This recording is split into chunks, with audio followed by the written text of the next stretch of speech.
So guys, I am chatting this morning with Ty Baynton. I totally screwed that up, didn't I? No, you got it right. I actually got it right? Okay, I'll edit that part out then. No, that part has to stay in there. You can't edit that out now. So Ty, it feels like it's been forever since we last chatted. What is going on with you? What's new?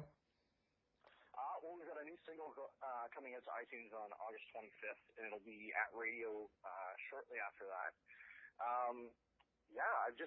I've been touring a lot the last couple of years and been writing for this next project that we're working on that hopefully the whole album will be out early next summer is the aim. We've got this single coming out now.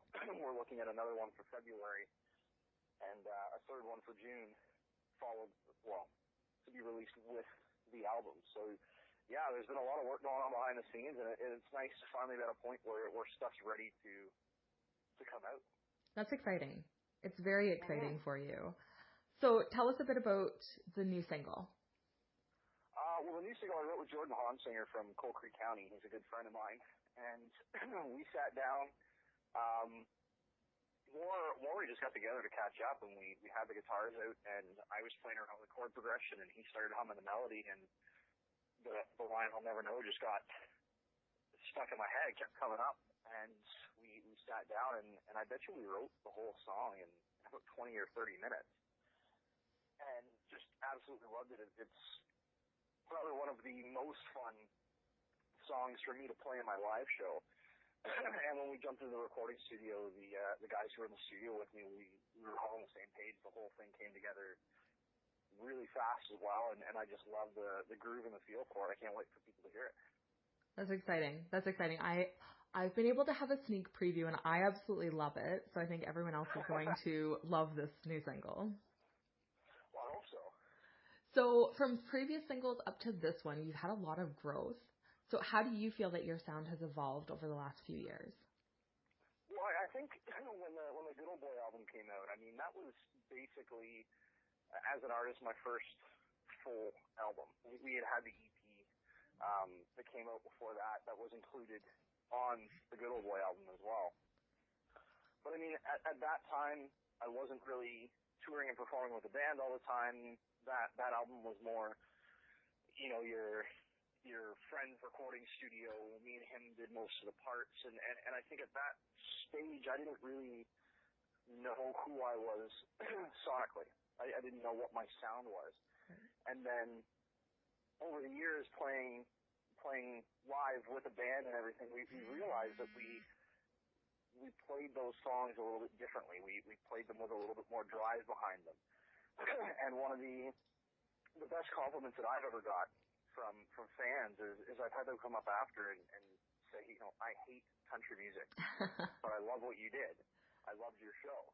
And, for the longest time, I just assumed, we did a good show. But I didn't think about why they really, really liked it. And I think it's because we put a little bit more of that drive and that energy behind the live performances. And with this project, and it's definitely evident in this single, you can hear a lot more of that influence behind it, and a lot of friends, family, and fans of mine from before who have been out and they've seen a bunch of the live shows and stuff, when they've heard this track and the other ones that we had finished, their first comment is, "This sounds like you live."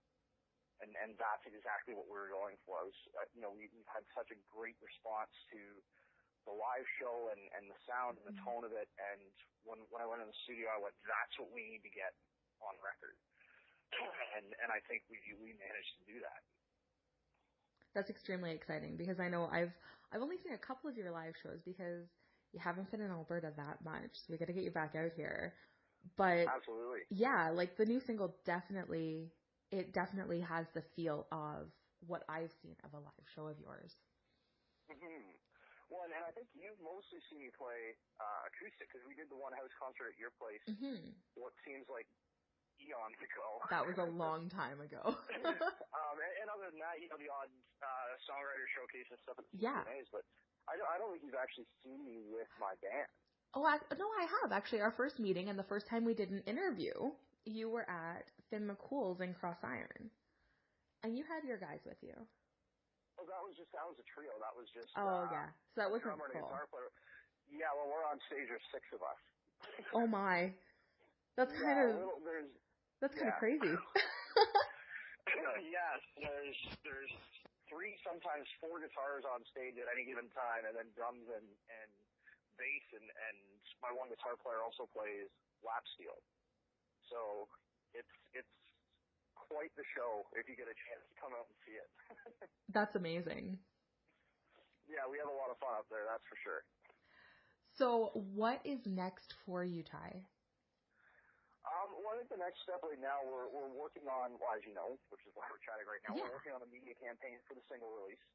And then we're aiming to have the single out pretty much right after the CCNAs are done, whether it's that first week after them or the week after that. Once the single goes out, we'll be doing a radio tour to support it. And then I'll be back in the recording studio again through the winter, finishing up the album and getting ready for the next single to go out in February. That's extremely exciting. Busy, like we were just talking about, we're both kind of crazy busy, but that's extremely exciting for you. Oh, there's no rest for the wicked. Exactly. We can sleep in like 50, 60 years, right? Oh, yeah. Well, and when I find when it's something you absolutely love doing, it doesn't really feel like work. It's all stuff you want to be doing anyways. I agree 100%. Mm-hmm. So, Ty, I have been ending interviews lately with some fun questions to help kind of get to know the artist a bit more. Uh-oh. See, you thought I was going to be the difficult one. This is where it's not too bad, I promise. I've heard that before from you. Okay, so this question stumped the last person I asked, and he looked at me completely blank for the first couple seconds. This is Adam? Yes. All right, try me. You have 30 seconds, Ty. Teach me something new. Teach you something new? Yes. If you want to get a fire going really easily, Mm-hmm. you know the round cotton face wipes? Yep. Take one of them, put Vaseline on one side, fold it over, scrape up the cotton, it'll light with a spark off a ferrocerium rod. You are good. Well, you know, this is why they pay me the big bucks. That was really quick. So, what has been your most embarrassing moment on stage? See, that's the thing with me. I don't get embarrassed. Like, I can do the stupidest thing and I won't be embarrassed. It just does not faze me. I've totally started playing a song, and there's a lot of songs that have similar chords to them, right? Right. So we, whole band on stage, kick off the song, and when it comes time to the very first word, I'm singing the wrong song. Oh. So I just turned around to the band, they're all laughing at me, and we just played that song instead. So like no one in the audience knew what happened, but the whole band's just like, smooth, nice one.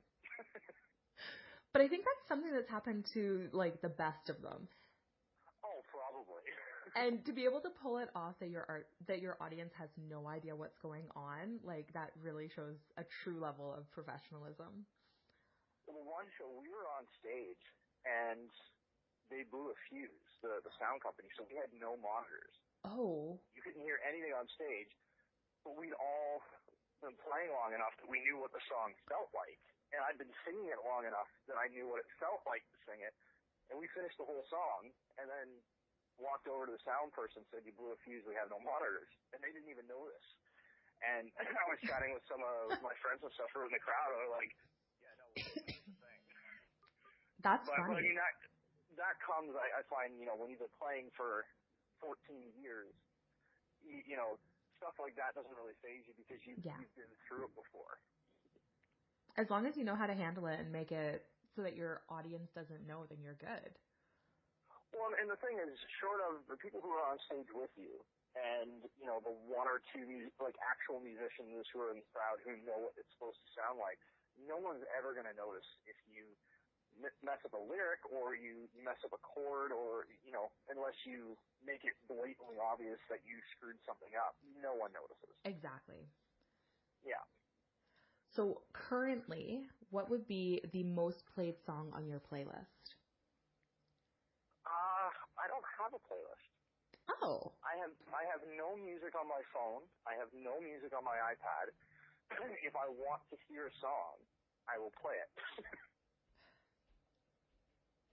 Interesting.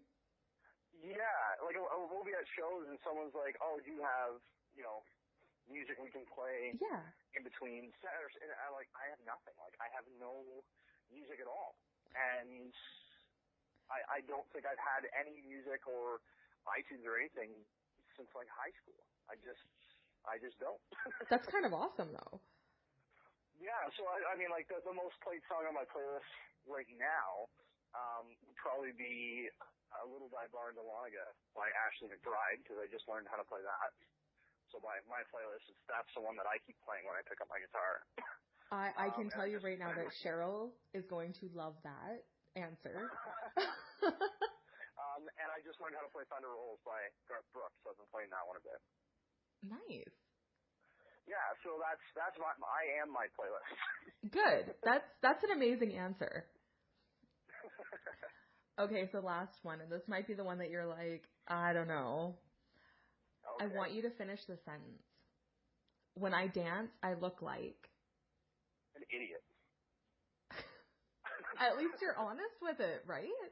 I will stick with the singing and the playing the guitar. I will leave the dancing to the professionals and the people who have had enough alcohol to think they're professionals.